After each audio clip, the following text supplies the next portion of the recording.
Un éléphant à Paris? Drôle d'idée, n'est-ce pas? Mais ne vous inquiétez pas pour ce pauvre animal, celui dont je vous parle ici est en plâtre.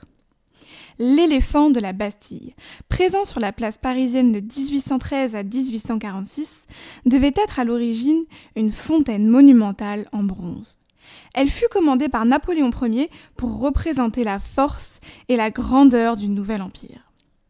Pour juger de l'effet qu'une statue de cette ampleur aurait sur la place, on y construisit une maquette en plâtre et en toile peinte haute de plus de 15 mètres.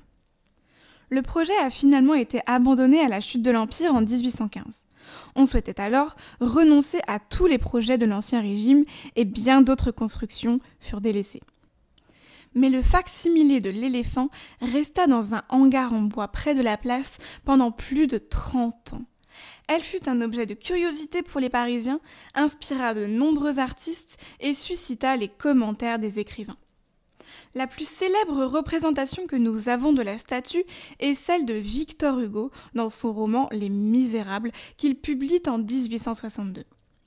Il y décrit un animal délabré, malade, sali par la pluie et le temps, effacé de la mémoire des Parisiens. Il en fait la demeure de Gavroche, l'enfant de la rue, et le gigantesque éléphant devient alors sous sa plume un symbole populaire loin de la grandeur et de la puissance désirée par Napoléon Ier. Cette représentation n'est d'ailleurs pas loin de la réalité.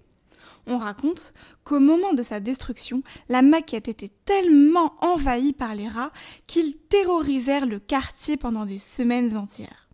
Aujourd'hui, il ne reste de l'éléphant de la place de la Bastille que son socle circulaire qui supporte aujourd'hui la colonne de Juillet, construite au centre de la place sous le règne de Louis-Philippe en 1840.